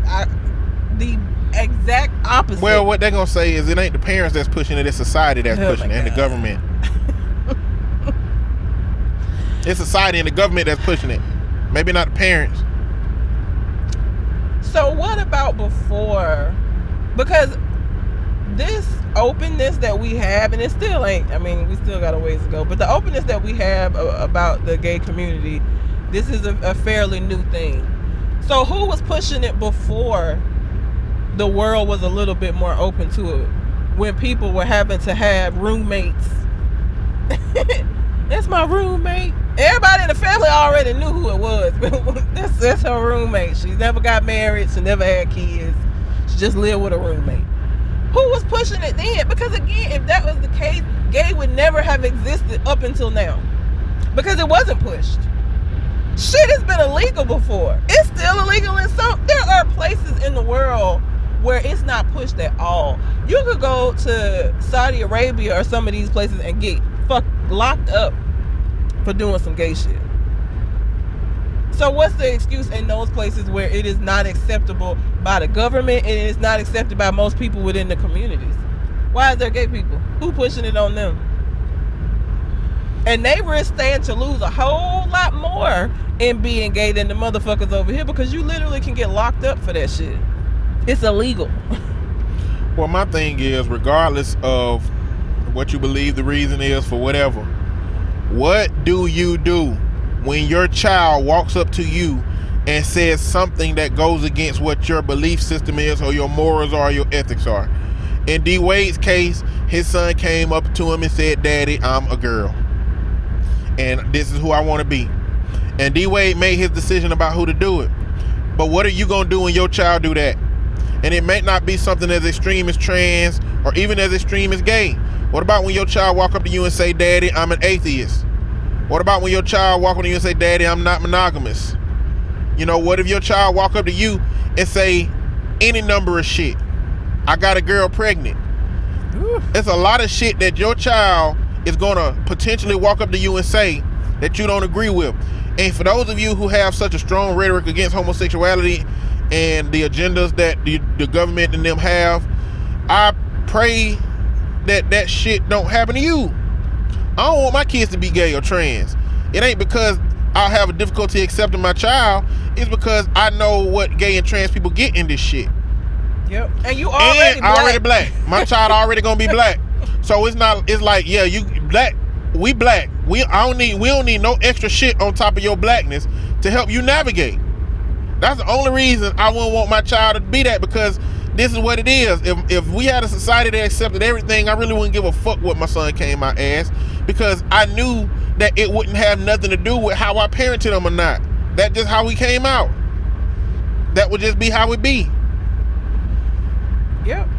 I mean, it and the comments that have been made, and again, for the people who think that 12 is too young, I want you to think back to when you were 12.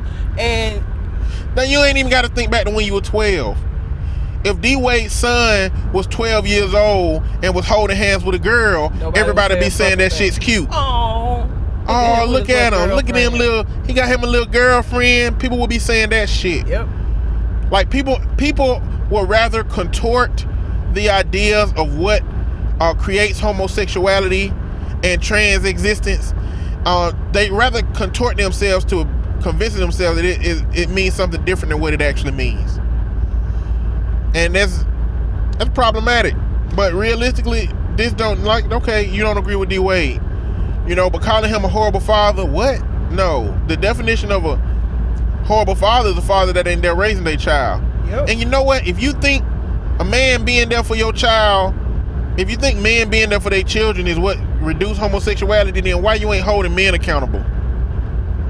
Why would we rather say that the government's agenda is why people are gay? If you also believe that the way that kids don't be gay is that men take care of their kids, then how come you ain't saying men be there? Yeah. Like, why you not holding men accountable for that shit? Yep. That's a problem. All of this stuff contradicts itself. Nothing makes sense, and there's always a new excuse because people aren't interested in understanding trans and homosexual shit. They're only interested in their confirmation of their confirmation bias. They've already decided what's bullshit. They've decided that homosexuality is bullshit. It shouldn't exist, and everything they say is gonna make that true. Here's what's crazy. Homosexuality is referred to in the Bible. Like, this shit has been around for as long as we've been around. It's Bible old. Kings was fucking kings in the Bible. Like, to think that this is some kind of a new thing that exists because it's literally been referred to since the existence of human beings. Like, it doesn't make any sense. To add to that, if you're somebody been talking about depopulation, which is the idea that this whole agenda is about having less African American people. Listen, homosexuality is Bible old. It's been around that long ago. If the amount of gay people that exists was a problem with population, then we wouldn't almost have a fucking overpopulated world. Nope. Nearly, the world is almost fucking overpopulated. We don't got enough resources for everybody. Hence, there being third world countries and poverty-stricken environments in America. It's not enough resources for everybody. It's too many people. If homosexuality was going to be what kept people from being around, this would be the case. And you know what? One family not having kids is fine because it's other families having 6 and 7. Oh, Jesus. 8, 9. People dumb. I mean, damn. And then a lot of people be like, homosexuals can't reproduce. So, it's not natural. You dummy, a man can reproduce. 2 men can't reproduce with each other, but they can both go fuck somebody or be a surrogate for somebody and give them a child. So shut the fuck up. Motherfucker say, well, yeah, no, a man and a man can't reproduce. Of course they can't, you dummy. That's fucking common knowledge. But when you say that, you're implying that they can't have anything to do with another life being brought about. And they can. And I'm sure if our whole country if the whole world at some point did become overrun with homosexuality and it wasn't that much sex being had, and a big ass announcement came out that said, hey, if we don't start getting some of this homosexual sperm to women, our fucking species is gonna die out. Homosexual men would give their sperm up to get some kids out here. They would. They would do it. It's not hard. It actually feels good. Oh my God. I just, so it's like, it ain't about the rationality. It ain't about the realistic nature of it. It's just about that people are going to contort themselves to create the reality that the Bible done told them is real. And that Bible says that homosexuality is wrong. Even with Sodom and Gomorrah. Motherfuckers love bringing up that shit. It was a lot of shit going on in Sodom and we talked about it on the podcast. A lot That was the last straw. It was a whole bunch of shit going on that made them destroy it. A lot of heterosexual debauchery was going on, okay? A lot of shit was doing going a on. lot. That's the only thing that people like to talk about. But Sodom and Gomorrah was on some shit. They was doing a lot of shit. It wasn't just that. So, at the end of the day, what I want you to focus on as a listener is not agreeing with us, because we're mental health professionals. We're gonna try our best way to. I got trans kids on my caseload. I got gay kids on my caseload. Yep. I'm going to try my best to accommodate a person's existence in a therapeutic way that's gonna help their life. I don't expect y'all to understand me, but what I want y'all to do is I want y'all to know that your child can potentially bring something to you that you don't believe in or that is immoral. What are you going to do about it? When that time comes, you need to have a strategy. My strategy is going to be to make sure that whatever response I have is going to be to maintain a positive relationship with my child and to be on the right side of history. Yep. Because if your child is 12 and it's like, so as mental health professionals, when somebody say, I'm going to kill myself, we don't have the luxury of assuming that they just doing it for attention. No. We got to assume that it's the reality. Yep. And if we assume that it's for attention and it's real, they will kill themselves. We're going to be on the wrong side of history. Because we should have done something about it. I feel like it's the same way with this situation. At 12 years old, okay, maybe this could be a phase. Maybe your child is just saying this shit because of whatever society and whatever they see. Maybe that's the case. But what if they're not? But what if they not? You're going to already put yourself on the wrong side of history because you're going to already invalidate their shit. And you're going to be on the wrong side. And now this is 12. Now at 5 years old, I think that may be different. Yeah. At 5 years old, I'm not going to be like, okay, we can call you Zaya. At 5 years old, a child need to be exposed to a shitload more stuff. And I know there's parents out here who allow their 5-year-olds to be that. Yeah. You know, my 5-year-old would have to explore a lot more of life and gain a lot more experience. But at 12, a kid is right outside of concrete formal operations, which, if y'all don't know what that is the age at 13 where they can see the world in more abstract terms, you know, instead of concrete terms.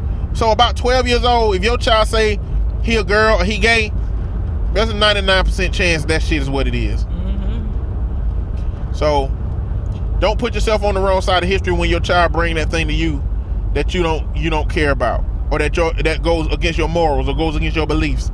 Just know that the best thing you can do as a parent is do what it's going to take to preserve that child's self-esteem. And what D Wade and Gabrielle Union did is they said, we're going to protect you, we're going to believe you, and we're going to allow you to have the life that you believe you should have and that you want to have, and we're going to support you through it.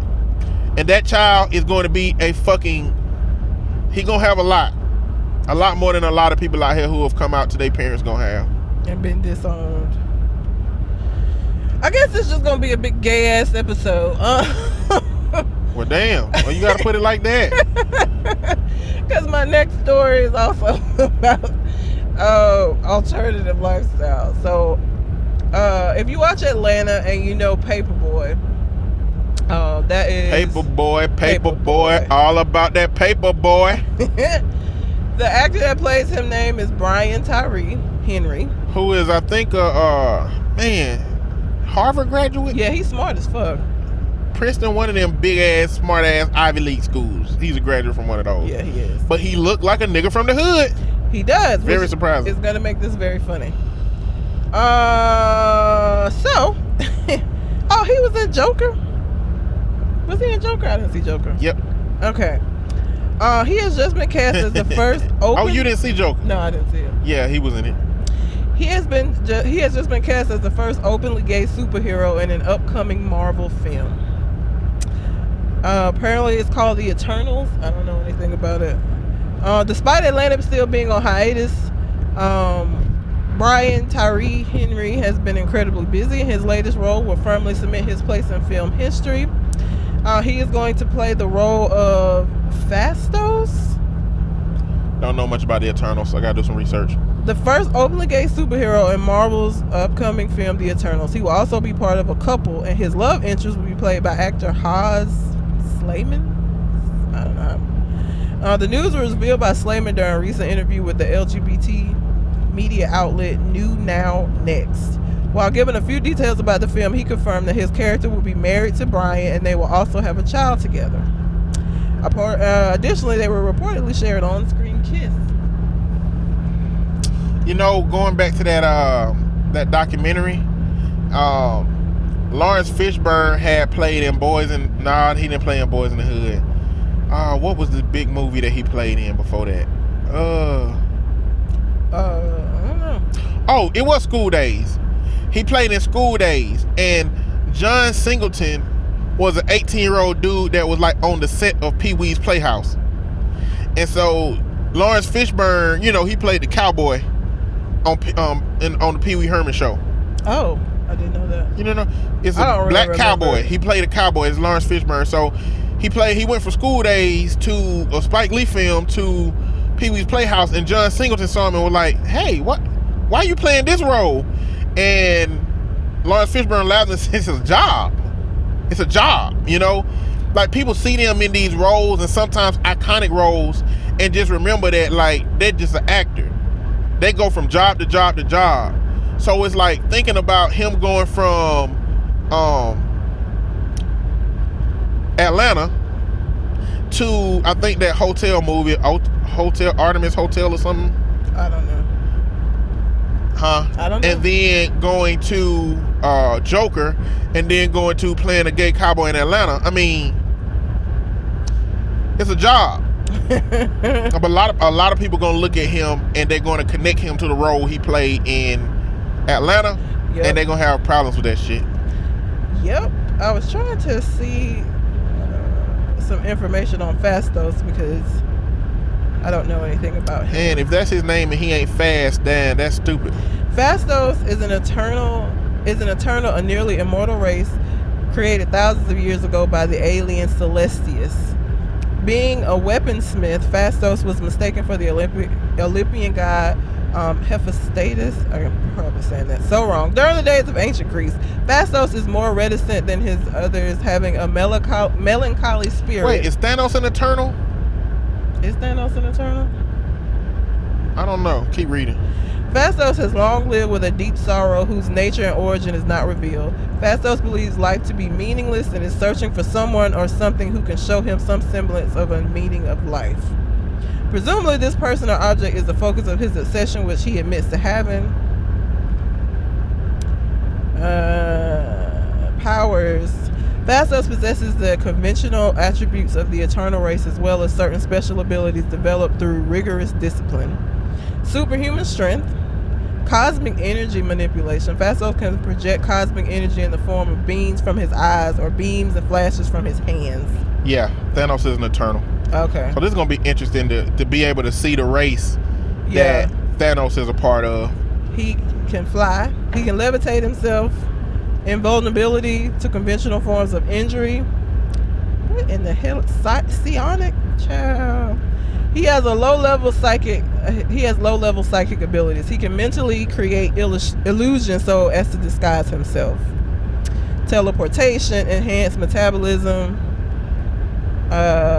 insulated weather adaptation, immortality, immunity to disease, and retarded aging. And what? Retarded aging. He slows aging. He ages slower. What the fuck am I saying? Why they call it retarded? Because it's I don't know. They could have used a better word. They could have used a better word, but that was the word. Retarded didn't used to be a bad word. Trying to see. So his husband, he doesn't say whether his character is mortal or if he has powers like his on-screen husband. Well, you know, this is just gonna be another opportunity for them to say that they pushing this stuff onto the kids. Like, girl, why they put this person up here like this? I don't know, man. I don't know. I'm trying to see I want to know, because I want to know what they're gonna look like on screen together. So I'm trying to see what he looks like. Oh, why he had to look like that? That's the husband? Yeah.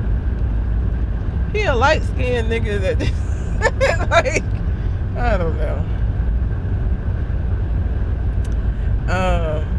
They have a gay family and a child. Gay family with children exist. So Yes. the fact that they exist, like, I just don't understand. I mean, these people exist, but a large portion of our society would prefer them not be in TV shows and stuff. Yes. Like they don't exist. Pretty Like much. they don't deserve an opportunity to see somebody on TV that look like them. And like it really more disheartening when the black community had this dialogue. I understand, like, don't get me wrong, my allegiance is to the black community. Period. Right? Yeah. But we've fought for representation. So I don't know why we invalidate anybody else's fight for representation. I just don't. I mean, I understand. I guess I understand why, but it's just not fair. It's not right. It's not something you should do. Yeah. But either way. KFC and Crocs team up for new fried chicken claws. Fried chicken claws. You seen what Popeyes did, right? What did Popeyes do? Have you seen Beyonce's Ivy League? No. Not Ivy League, but Ivy Park. Yes. Ivy Park brand. Yeah. Popeyes came out with a whole clothing line that looked just like that shit. Because them were their colors. Them they colors. If you look up Popeyes clothing line, I didn't know Popeyes had a fucking colors. I think they just that's Popeyes colors, that orange and then that like burgundy or whatever they got. Them they colors that they got on their boxes and shit.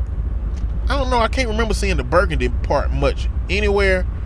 But yeah, they came up with a whole line of shit that looked just like that shit. Who the fuck finna be out here rocking Popeyes chicken finest clothing? Like, I don't know, man. the fuck? I don't know. Somebody will. Motherfuckers in Louisiana. or something for Popeyes to give away at shit when they have events and stuff, probably. Oh my God. They're actually going to be chicken shape or clog shaped chicken pieces. And the red and white soles of the clogs are supposed to resemble KFC's fried chicken bucket. You can also decorate your clogs with chicken scented giblets. Giblets? No, this is giblets. They must have left an L out.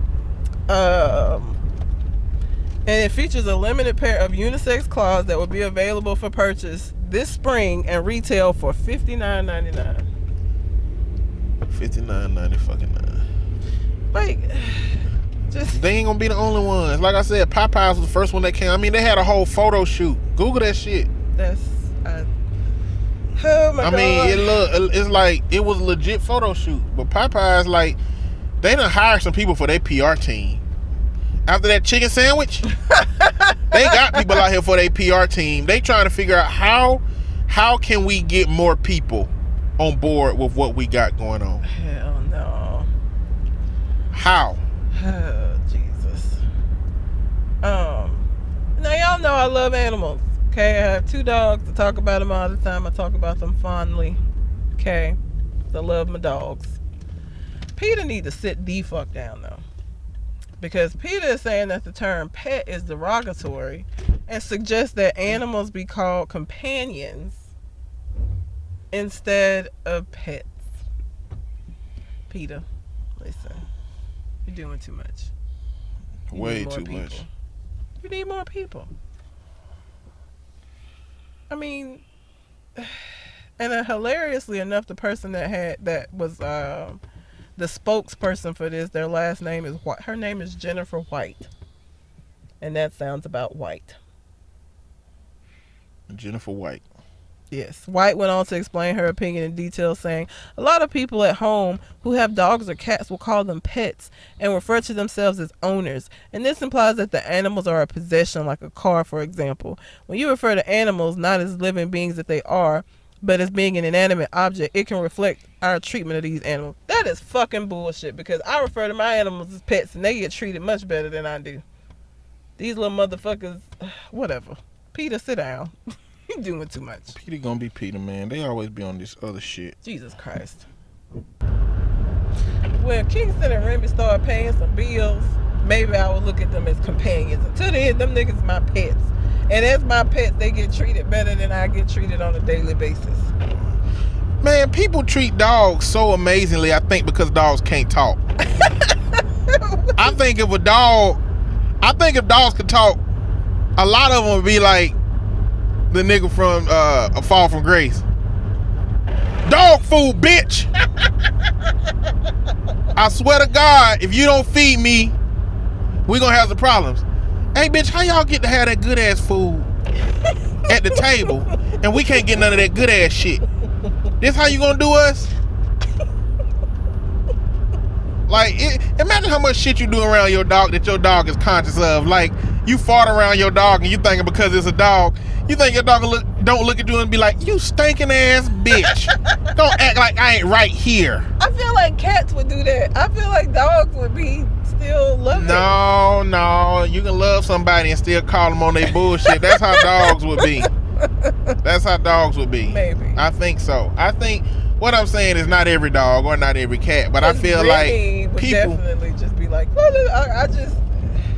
I think people who fucking really love dogs project what they want humans to be on the animals. And they treat them like they should treat humans, but they treat dogs like that. And it's a big split by how people think dogs live, especially black people. Clearly, we ain't all Michael Vick out here, but like we don't all look at dogs like they're another family member. no. We look at dogs like animals. You know, like there are different species. One that is not as advanced and that is meant to be subservient. That's how we look at them. Shit, my dog Kingston's not subservient to anybody. Kingston do what the fuck he want to do. But you know, generally that's what dogs Yeah. supposed to be. You know, that's that we was wolves shit. Oh my god, Bruh, like we was wolves. We didn't answer to nobody. We ran around here. We tore flesh off of bones. We jumped, ran and caught deers, turtles, whatever it was. We'll rip their asses up. They couldn't stop us. Jesus Christ. But that's what was happening when we was wolves. But now look at your ass, barking because they say speak. That ain't speaking. That's motherfucking working for the man. They get treated better than I ever got treated by the man at my job. Shit, dogs get treated better than I got treated as a child by my parents. Nothing against my parents, but Yeah. you know, that's what they believe they needed to do to Mine get a do kid too. raised. Yeah. So dogs out here get treated better than some kids. So Peter can shut the fuck up talking about calling them pets and companions. I don't give a fuck what you call them. They get treated better than most humans. If you want your pet to be a companion, play Fallout. Because that's what they call in Fallout. They call companions. When you find a dog, that is a companion. But in real life, motherfucker's a pet. You know, Huntsville is passing legislation to not be able to tether your dog to anything. I mean, I can see that. Because some people go too far with this shit. But some people do. But like, if I'm at the park and my dog is a little bit wild and I want to, you know, tie my dog to a tree while he still get a little freedom to run around, that's illegal. Yeah. So if the wrong people do it, clearly they shouldn't. But if the right people do it, they gonna lose that ability to. But that's like with anything. Most of the things that we can't do is because one or two motherfuckers fucked it up for everybody. That's how rules work at work, where you be like, God damn, we used to be on our phone, but Jerry let 2 kids walk off because his ass was on Instagram, and now can't none of us have our goddamn phones. That's how everything works. One or two motherfuckers fuck it up for everybody. Yeah. Pretty much. Men posing as Wu-Tang Clan members arrested for allegedly scamming hotels out of more than $100,000. Had to be white people. That were just like, oh my God, it's the Wu-Tang. Of course. They But don't even, who are they even supposed to have been? are they being arrested for fraud? Like, were they using people, their IDs and their names and stuff? Let's see. A group of men driving around in Rolls Royces posed as famous rappers to scam more than $100,000 from exclusive hotels, according to a criminal complaint filed this week in U.S. District Court in Atlanta. Investigators said Aaron Barnes Burpo and another man claimed to be the entertainment firm Rock Nation, and the Wu-Tang Clan. These folks were staying at the Hyatt Regency and the Georgian Terrace Hotel, running up tabs to $39,000 to $45,000. So they were basically they were even 2 homeless guys who were hired as bodyguards. So fraud, I would guess. They defrauded the hotel. But they ain't get no money. Yeah, but I mean, they got upgraded shit. But yeah, but you can get charged for that. You don't have to get money for it to be fraud. Oh, I know you can still get charged for it. I'm saying they got nothing to show for it. Who in the fuck thought these niggas was with the Wu-Tang? The Wu-Tang got some regular looking ass niggas. They do, but why would, I don't know. They just used a popular ass name of a popular ass group And white people don't want to be called racist today. So they just start doing shit that black folks say to do because they don't want to be called out for being racist. Somebody in the comments said that's what they get for thinking we all look the same. Man, I think it's less about that, man. I think white people are having to be so vigilant to not being racist that they are now having to accept bullshit like this. Somebody said cream dollar bill, y'all. I'm telling you, as soon as they go in the back, they be like, these guys said they're in the Wu-Tang Clan. They're not in no Wu-Tang Clan. But you know, if we say that they're not, then they're gonna say we racist, man. Damn, you right. Okay, we might as well give them this room. But we gotta keep an eye on them. Let's Google Wu-Tang Clan. That's why they probably did. They Googled the Wu-Tang Clan. Like, damn, this is them. No, it ain't goddamn them. They eyes don't work. 50 members of the Wu-Tang Clan. You know, the thing about white culture and black culture is black culture, we've got to understand white culture. But white culture don't have to understand us. So we done seen so much white, we can still tell the difference between white, but they see so little black, they don't know the difference between our features, man. Well, it cost them $39,000 to $45,000. It's sad. It's a whole sad thing. It's sad as hell. Last thing I have, One United Bank unveils its limited edition Harriet Tubman Visa card. Now, listen, we knew about the Tubmans that never came to be. She was supposed to be on a $20 bill. Never happened. So I guess this bank, and we in the month of February, which is Black History Month. So I guess this bank thought that they were doing the right thing. First of all, it's the worst picture of Harriet Tubman I've ever seen. And they got her throwing up Wakanda Forever. Do they know that? Was that purposeful? I don't know, man. Is that a black bank? Let's see. I don't know. One United Bank? Probably not. Let's see. I doubt it. It's just because I would be thinking that most people be writing about the audacity. Oh no, it is largest black-owned bank in the U.S. Oh, okay. Well, that's why ain't nobody writing about the audacity of them to think they can use it. But why they got her throwing up Wakanda Forever? Like, it's just a terrible. I would not want this card. I would not. Now, some people on Twitter were like, they gonna go in racist establishments and like throw the card on the counter and shit.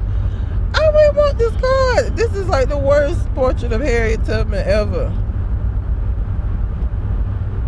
And the Wakanda Forever is taking me. I can't. Her arms ain't placed right. For Wakanda Forever? No, just generally, like her arms are off. They're a different color too. It's just it's just not good. But it's a black-owned bank, so I guess that's why nobody's hollering racism with this. But I would not want the Harriet Tubman Visa, to be honest with you. But it's a FDIC insured and regulated financial institution. Yeah. So like it's a bank, but I don't know. Wakanda Forever, I guess. Would you get a Harriet Tubman Visa? No, not since I know I can put whatever custom pictures I want on my Visa cards. You wouldn't choose to put Harriet on your. No. So you can be reminded of your blackness every time you slurp your card. No, I already know what my blackness is. How can I forget in America? Why would I need a card to remind me? True. I mean, and I can get my own custom. Like I can get one of my friends to draw Harriet Tubman, and it will look much better than. And I can get that put on my debit card. Yeah. I mean, anybody can have it put on the debit because most banks you can just have a picture put on there. As long as the picture ain't, copyrighted or image protected. Or I think you can't get nothing offensive. Like I doubt you can get a vagina put on you. Yeah, I see. The picture that I have on my card now, I had to buy it, like buy the rights to it. Oh shit. That's ridiculous. Yeah. Well. I mean, I wanted to. I don't know. I get what they were trying to go with it, but I don't know. I feel like we reminded of our blackness just day-to-day living. I don't really need a card to remember what Harriet Tubman did, who she was. I'm black. Like, I don't. Well, you know, it's not for me. I don't want to say that nobody needs it, because if it spark up conversation or give you a reason to have a conversation with somebody who don't know or don't recognize their blackness like that, then I'm okay with it. You know, But what because about the conversation that sparks up with white people? I mean, I don't care what white people think. I think that if you say I don't need to be reminded of my blackness, and everybody say that, then we wouldn't need a Black History part. We wouldn't need Martin Luther King in the history books. We wouldn't need, like, if we didn't need that, then we wouldn't want it anywhere. And it need to be in a whole bunch of places for a whole bunch of people. I think we need to expand on it, but it don't need to be in these arbitrary places that don't mean shit. Yeah. I mean, it don't have to be on no fucking debit card. What the fuck? I don't have to have it on my debit card. Nah. I don't have to do that. But good. if you want it up there, go for it. If you want a Wakanda Forever Harriet Tubman edition Visa, you know, just one United Bank.